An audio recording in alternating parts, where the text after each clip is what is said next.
YouTube, how's it going? The Go Nows is back with one player each NFL team must cut before free agency. It's that time of the year, so excited about this. We have all kinds of videos like this on the channel and more to come throughout the offseason. Help us get to 100K subscribers, almost there. Appreciate you guys very much. Very important. Check out our Twitter as well. Links pinned in the comments for anything you're looking for. Going to go division by division, team by team. Some obvious ones that are definitely going to happen, and maybe some bold ones. Start with the New England Patriots. I think this is an obvious one. J.C. Jackson, who they traded for, he came back to the Patriots, obviously, halfway through the year from the Chargers. $14.3 million you clear by cutting him. You rather have that than J.C. Jackson, so I think that's an obvious one. Obviously not the player that he once was. Maybe he could be solid again on the Patriots. Maybe they work on a massive pay cut, or they cut him and re-sign him. I definitely could see that.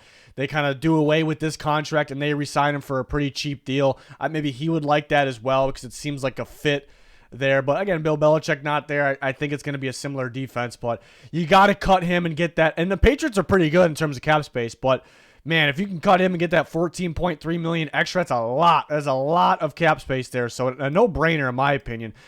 Jets, I'm going to go with C.J. Uzomah, the tight end that they signed from the Bengals a couple years ago. Yeah, he hasn't really played like that Bengals C.J. Uzomah that they hoped for. Maybe he could with Aaron Rodgers, but they have other options in there as well. Conklin, their main option. The Jets, they're going to go all out this offseason. I think they're going to try to. Mainly with that offensive line, getting Aaron Rodgers the weapons. It's kind of going to be a Super Bowl or bust type feeling year for them, or approach, I should say. So you cut him. He hasn't really worked out, and you get that extra $5.3 million, which is, it's not as much as we just talked about J.C. Jackson and the Patriots. They can clear over $14 million. It's not that much, but I still view this as a lot of money at this time of the year. I really do. So I think that's one that's definitely going to happen. The Dolphins, Emmanuel Ogbah, that would free $13.7 million. He was a very solid player. He's still a solid player, but a few years ago, he's a really solid player. So they're going to sit down and say, is he worth that? I know they switched defensive coordinators, obviously, so maybe he's a little more value in this new one. Another option is Xavier Howard, which I was actually going to put on here. I still think is a very solid playmaking corner. But the issue there is, and they very well could cut him too, but he would be a post-June 1st designation because they free a lot more money. Just a normal cut would be only like $2 million, and the Dolphins need cap space now. They're way in the negative, so this is more of a must to me, which would get them that cap space ASAP. But look out for the post-June 1st move when it comes to, and they actually can cut Xavier Howard before June 1st, but they make it a post-June 1st cut, so you don't free that extra cap space till then. Each team has a couple of those a year. We're going to talk about some of those in this video, but I think they go this route. But Ogbah, again, still a solid player. Could he fit this new defense they're going to run a little bit more? It's possible, but $13.7 million with a team that is way over the cap, it's a lot. That's big. That's big. And then the Bills, Nyheim Hines, I'm going to go with. The Bills need to do some work as well, clearing cap space. They're in the negative right now.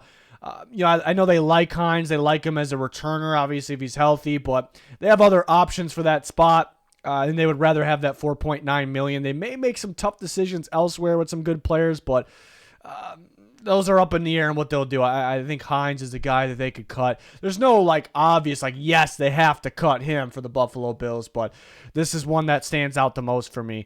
For the Commandos, Charles Leno just isn't the same as what he used to be. They clear $7.2 million by cutting him. They do have a boatload of cap space, so are they desperate for the $7.2 million? No, but aging, declining tackle and the new staff, especially under Kingsbury and his style of offense, I think they go a different route. Leonard was very good on the Bears, then he declined on the Bears. Then he went to the Commanders, and he was surprisingly better. And then he declined pretty quickly after they gave him a contract. So I think they're going to go a younger route, more athletic route, really, for that Kingsbury offense. So 7.2 is a lot of money, too. Even though they have a lot of cap space, that's a lot. So that's one I'm definitely expecting there. The Giants are a team that they don't have an obvious one. They may not cut anybody. Last year they were pretty quiet, besides a couple moves. It's because they were really out of cap space. They really didn't have much to work with. But this year they'll have a bit more. They'll definitely have a bit more, and they could possibly free a little bit more. Mark Lewinsky's been a pretty decent guard in his career. the Colts in a couple years here with the Giants. But the interior was a mess. I guess the offensive line was a mess in general for the Giants, but Andrew Thomas was out for, he missed a lot there, and they probably still believe they can develop Evan Neal. I'm not really against that. So I think it's more so focus on the guard spots, because I think they're pretty set at center as well. But maybe get better there so they could free $5.6 million and kind of get to work a little bit more this offseason compared to last. They're not a team that's going to restructure really a bunch of contracts. That's really not Joe Shane's way. So if they do feel like they got to free a little bit more money, they may look to do something like this. But they didn't really have an obvious one. Some of these teams have an obvious one here. Eagles, I think this is somewhat obvious. Kevin Byard, who they traded for from the Titans. I mean, he was a star safety just a year ago. I think 2 years ago, he was a lead free safety, and he did not play well with the Eagles, but the whole secondary did not play well. James Bradbury was bad. Darius Slay was off. The whole secondary was pretty brutal. But he definitely did look like he took a step down. So would you rather have Kevin Byard, or would you rather have $13.5 million in cap space? I think they would rather have that $13.5 million. And they're talking about trading Hassan Reddick possibly. So they're looking to get some extra cap space here and kind of revamp maybe the linebacker group, maybe the safety group. It will be my guess. Maybe it becomes a little tricky though, because you got to think that Byard still has that talent in him. And with Vic Fangio, it's pretty important to have a playmaking free safety in his scheme, in his system. And here is one right here. But again, at the end of the day, he looked like he took a step down. And 13.5 is a lot of money, and they would rather have that. So I'm expecting this one to happen for the Philadelphia Eagles. Cowboys, tough call here, because Michael Gallup was pretty good for the Cowboys, and he really shouldn't be declining or anything like that. And they just gave him that contract a couple years ago. But if they cut him and make him a post-June 1st cut, so every team has a couple of those. It could be a post-June 1st cut or trade. They have a couple of those every offseason, and you cut the player now, we'll say, but you don't get that that full 9.5. You get some of it until after June 1st, which is tough because Cowboys need some cap space now. They're in the negative. They've been spending a lot of money, obviously, but 9.5 is a ton. If they could just get this, restructure some contracts, cut some obvious small contracts, get to zero, because that's the rule by free agency. And then if you get to zero and you want to make big moves, go way in, not way in the negative, but go into the negative a little bit. And then you'll come across an extra 9.5 when June 1st comes along. And Gallup just hasn't been good for them. It hasn't, what if they go surprise and they release Cooks? It would only free $4 million or so. And this is more of the route. It's a lot of money, and he just has not been producing. Maybe you add another cheaper receiver to pair with Lamb and Brandon Cooks in there. That's more like it to me. So an interesting one to watch here. Not guaranteeing anything with that one. The Bengals don't have an obvious one as well. This one's maybe a little disappointing because they just signed Nick Scott kind of to replace Jesse Bates last offseason. And he got replaced. Pretty, fairly early on. And it looks like, maybe they add another one for depth, but it looks like, the emergence of Jordan Battle, it looks like they're pretty much set back there. 2.3 isn't a lot.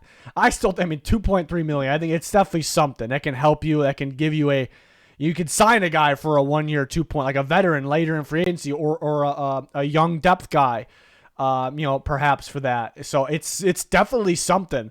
And the Bengals actually have a decent amount of cap. Of course they do want to, some of that's going to go towards T. Higgins, and they would like some to roll over, I guess, for future guys like Jamar Chase. But that, Jamar Chase is not going to have a large cap hit this year, whether they extend him or not. A super large one, I should say. But I think they kind of figured out that Scott's not going to be their guy out there. So cut him and free that $2.3 million, even though it's not a ton. Steelers are a team that already got started in this process. They cut a few guys, including Mitch Trubisky, Okafor. They cut as well. I think there's definitely more coming for the Steelers. They're in the negative, but they're barely in the negative now after some of those cuts. They can restructure some contracts. They're not huge fans of that. Some teams are, some teams aren't. I only am if you absolutely have to, because that kind of adds cap hits in future years. Some people don't realize, the media doesn't really do a good job explaining those. But I think Allen Robinson cut is coming. I think you would rather have that $10 million than Allen Robinson, an extra $10 million, especially when they're at around -$3 million. And they're going to get themselves out of that, no problem. They're already started. But I think that's a no-brainer. Could they cut Patrick Peterson as well? It's a possibility. But Allen Robinson, $10 million. I expect this one to happen here. And the Steelers, again, they've already got a jump start in this, so I kind of love these things. Teams kind of getting going on their roster management. The Browns don't have an obvious one. The Browns are going to be an interesting team this offseason. With clearing cap space because they are in the negative, but it's really not due to cuts. They possibly can cut in a veteran tight end, Jordan Atkins, free a little bit of money, $2 million, but they're going to restructure a bunch of contracts. They're going to be one of those teams that do that. So they're going to take cap hits on players now and load them up on the future. And that the positive is you clear money now, and you could possibly make moves now. But the negative is you dig yourself kind of a hole in the future, and you see what the Saints have done, and it kind of creates year after year. You start negative, and they kind of already done it. The Browns are starting negative now because of the big contracts and restructures they've done. So you start negative, you got to dig yourself out to get to zero because it's a rule, and then you want to get yourself even more cap space so you can actually make moves. So you either dig yourself more of a hole, or you have to work to get to zero and then pile on cap for the future, and you're not able to do much. So it's not the greatest thing in the world, but the good news is if you were disappointed because the Browns have negative cap and you're worried about that, they're going to be able to get to positive.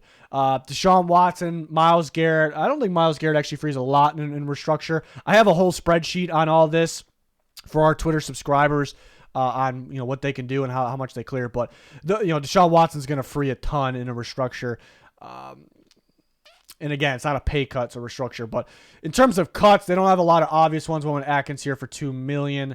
The Ravens, Tyus Bowser once was a solid pass rusher that really fit, mainly the Martindale era, because he blitzed a lot. So in that blitz scheme, a lot of times the edge rushers would drop in coverage. And Tyus Bowser was actually one of the better coverage edge rushers, believe it or not, in football. I just haven't seen a whole lot of them recently. Doesn't fit this defense as much, and I would imagine even though they lost Mike McDonald, they run a very similar, the same type of defense. So they move on from him, and they kind of look out for more of the big-time pass rushers, which they need. And again, Clowney is a free agent as well. And they free $5.5 million with that. So I expect that one to happen.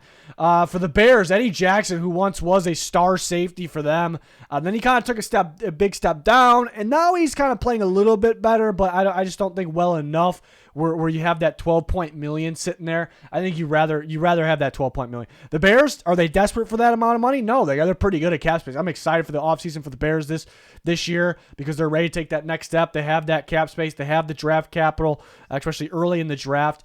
But I think they move on from Eddie Jackson and they free that $12.5 million. With that Eberflus defense, which he has those guys balling, I don't think he needs the value safety insanely high. I really don't. If that defense is going to continue to thrive, it's going to be because of linebacker play, corner play. Maybe they got to get Jalen Johnson back, and then defensive line play. It's going to be anything before safety. Even though I do think the position of safety is more important than people think, or maybe than what it once was. I think they can possibly get a better option for cheaper compared to that $12.5 million. So I expect that one to happen. Do they make a decision on Cody Whitehair as well? We will see. For the Vikings, I'm going to go Dean Lowry. It could put Harrison Smith here. I am thinking they probably move on from Harrison Smith, but it's tough because it's not a must-make move. Because he still, he fits the Brian Flores defense. He's a versatile piece that can get in the backfield, but he is maybe declining a little bit, even though he's still a solid player. I just don't think it's a must-make move. Dean Lowry was decent for them, but they can find better at that defensive line spot, clear that $4.4 million. The Vikings last couple years have been desperate for cap space. It's not that way this year, but they probably, they got to re-sign some guys, and they probably want some to roll over for future years. Obviously, they got to extend guys, but that won't create a cap hit on this offseason's cap number, obviously. Big one here for the Packers. David Bakhtiari, potential future Hall of Famer, star offensive tackle for the Green Bay Packers for a long time. It'd be tough. It'd be tough to move on from him because how much he means to that franchise, that organization, and how good he is. You got to think he's still pretty good, but the injury concern, the durability concerns are legit, and they seem like they got some pretty good offensive linemen to kind of take over there with the Packers. They really, really excelled and kind of emerged later in the season when the Packers started to go on a roll there, and that helped Jordan Love kind of develop quickly as well. So do you run it back with Bakhtiari and risk him getting hurt, with the chance of clearing $20.9 million? I don't think so. I think you got to cut him. And there's going to be a big dead cap hit too. But you still, at the end of the day, you will have $20.9 million more than you have today. What dead cap essentially is money that that's kind of lost, that you cannot free. You're unable to free.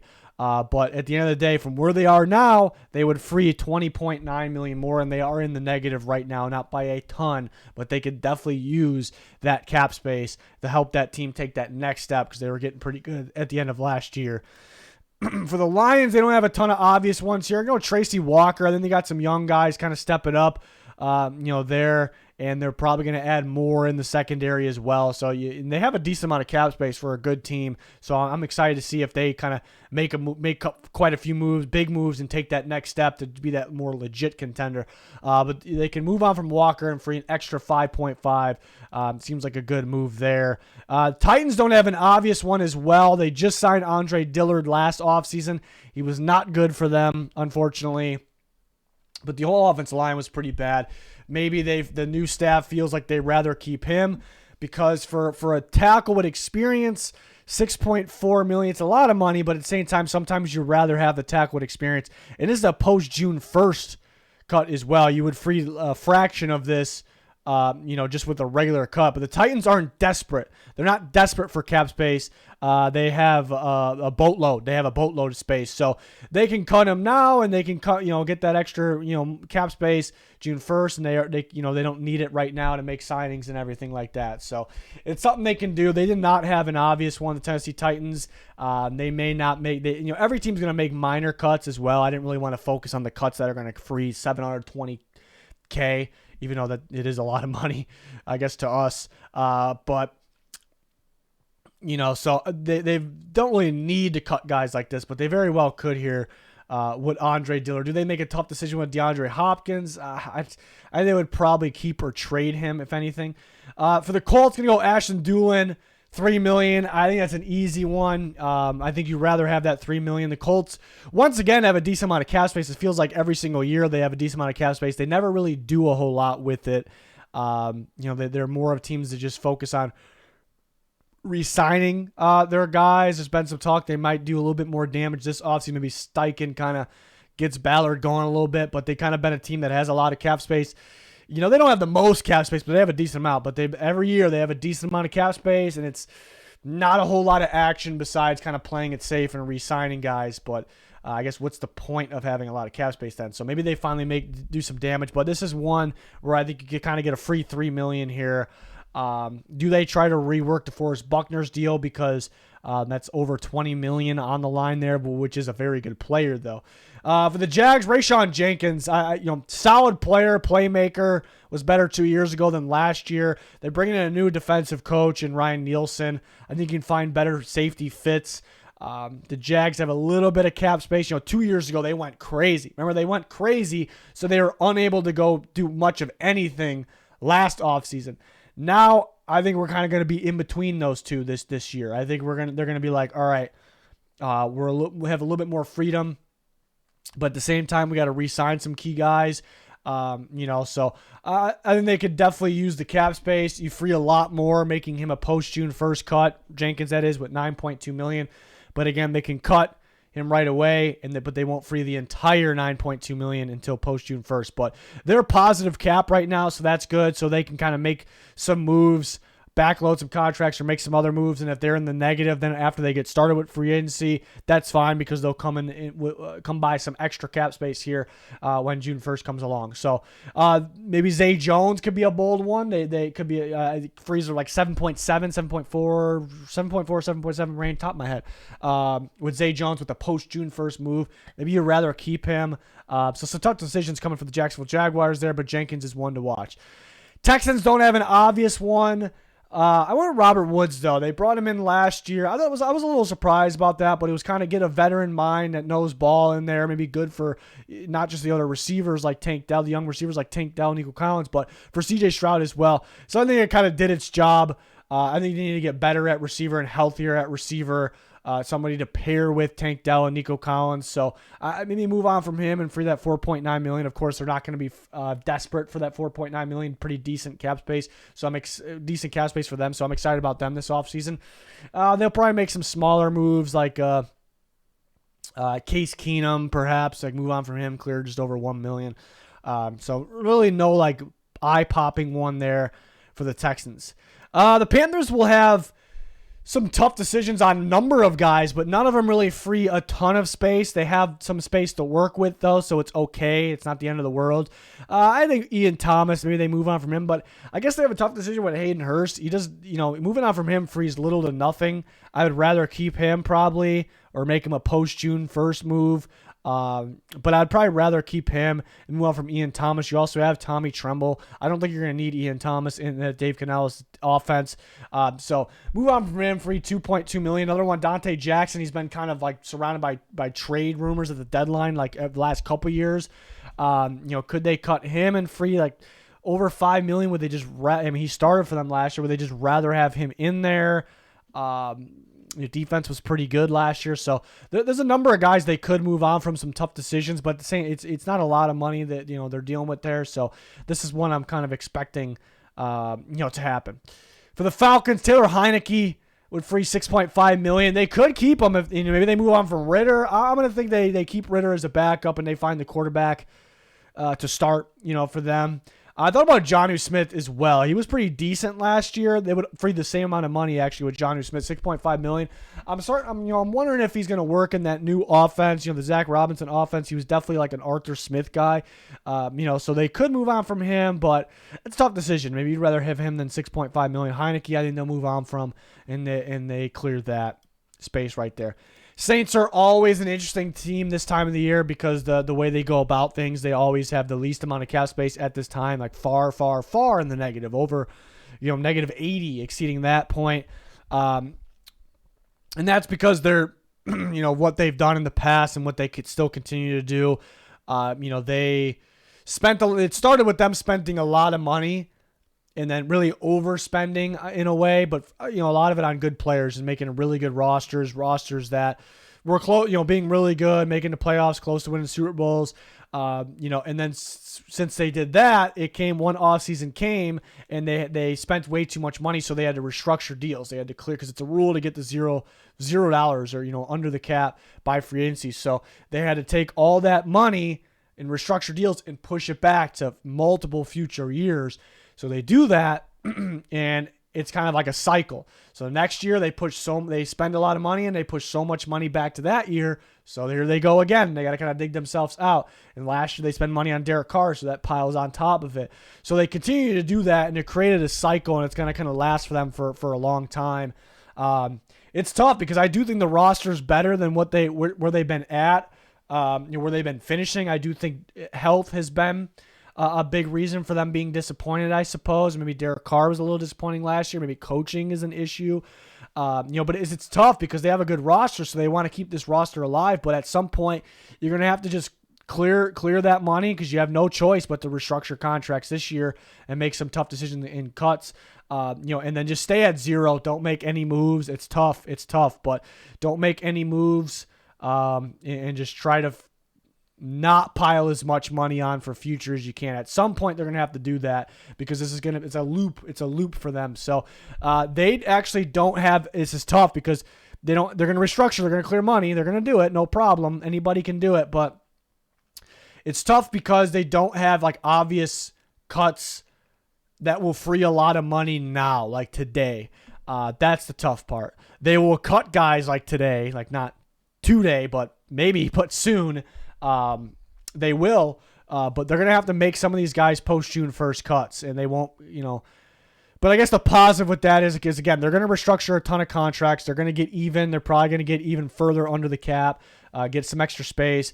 And then if they want to sign some guys, they can. If they're back in the negative, it's not the greatest thing, but they'll come into some money right after June 1st. Marcus May is one I think they can do without, a guy they can do without.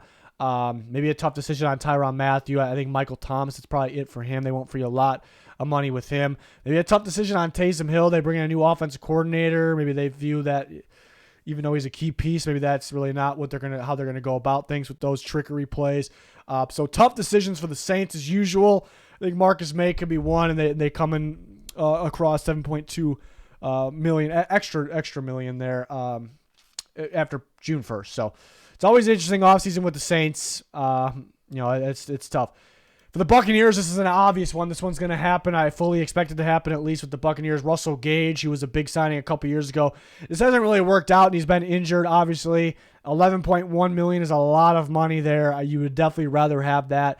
The Bucs are a team that kind of started off in the negative the last couple off seasons because how much money they spent the Tom Brady years. But this year they have positive cap, so pretty good. They do have to re-sign some guys, Baker, Mike Evans, possibly Levante David, maybe more guys, but so they could use the extra money here, even though they're not starting in the negative like they were the last couple years.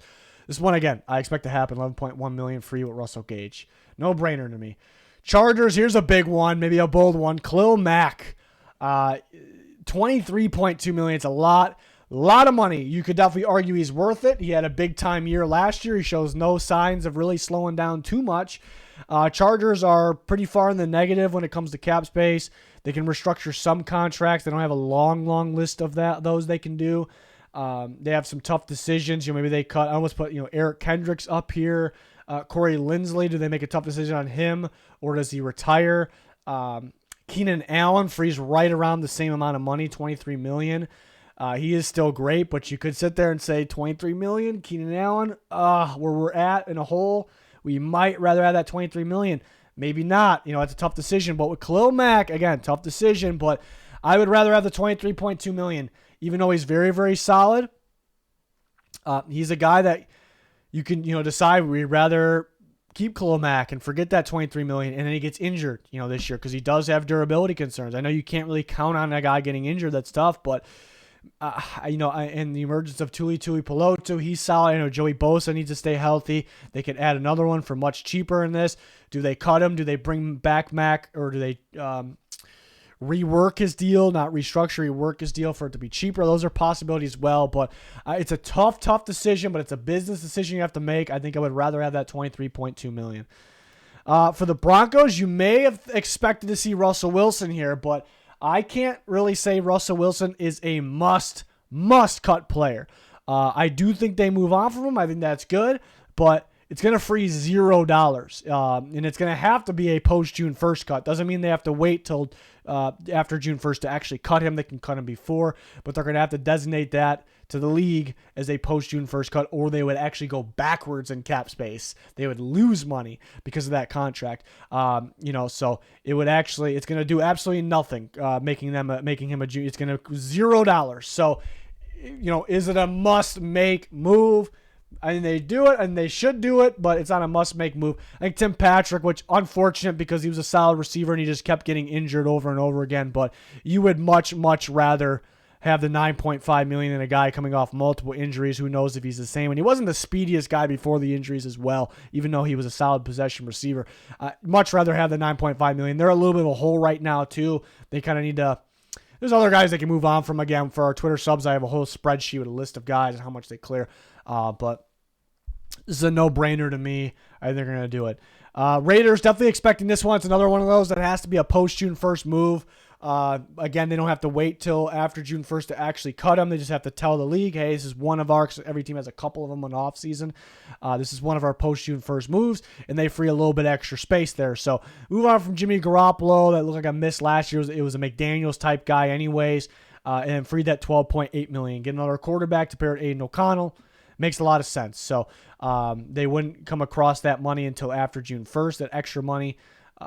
They get a total of $12.8 million, but they won't be desperate for it, throughout free agency. For the Chiefs, kind of a tough one because Valdes-Scantling's been a part of this championship-winning team, and he's had some clutch plays. Look at the Bills game, the Ravens game. He ran backwards in the Super Bowl. I don't know what he was doing at that one, but still a decent part of the team. But receiver play was underwhelming this year, minus outside of Rashee Rice. I think they move on. I think they would rather have that $12 million, and the defense, Mahomes plus the defense and other guys contributed, made them the best team this year.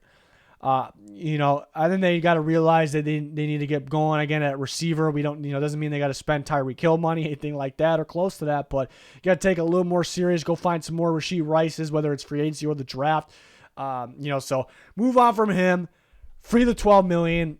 It's tough, but a no-brainer at the same time, So I'm going to go that route for the Chiefs. Cardinals don't have an obvious one. Thought about Budda Baker. And that's tough because it's such a great player, a versatile safety. You can free over $15 million moving on from Budda Baker. And the way it kind of went down before the season started and the way they kind of adjusted that contract made it seem like they might be gearing up to move on from him after the season. And here we are after the season. So it's very possible. And Jonathan Gannon's really good he's one of the best at coaching the secondary, defensive backs. See what the Eagles did with him and without him, and some no-name safeties out there. So I don't think they need to spend a whole lot of money. I think you get some young guys, so they very well can move on from Budda Baker.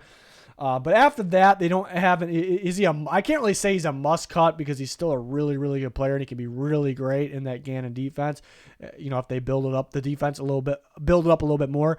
I'll go Zach Pascal though, just non-factor for them. Obviously, he's probably one of the better blocking receivers in football, so that's what he's got going for him. But move on from him, clear a little bit of extra money. But again, no obvious one, but I would watch out for Budda Baker. It's interesting. Seattle is a big one here. Jamal Adams, they could free space by just making him a non-post June first cut. So they may just do that because they're on the negative right now. And they want to free that space, but you free a lot more, designate him a post-June 1st cut. So, again, they can cut him now anytime, but then just inform the league that, hey, this is one of our post-June 1st cuts, and you free extra money. You just don't you don't get that money until after June 1st, the full thing. You get some of it. But 16.5 million, it's a lot of money for Jamal Adams, who's either injured or just not as good as he once was, unfortunately. So, if he was healthy and still was able to play pretty well, he would be pretty damn good in that Mike McDonald defense. But I would rather have that $16.5 million, especially where they're at financially this offseason. They want to make this team better as well. For the Rams, I'm going to go with Joseph Noteboom. He looked really good before they gave him that contract, but it wasn't a full season's worth of snaps. He had to kind of fill in, and he looked really solid. So I didn't really, and it was kind of, everyone knew it was risky giving him that contract, but you kind of had to do it. But he just has not been good since then. And it's a scheme where you really could develop guys and guys will thrive. So he needs to play a lot better. Rams actually have a decent amount of cap space because the moves they made last offseason, they kind of prepared. They kind of knew they were going to maybe go big this offseason, not now, before last year.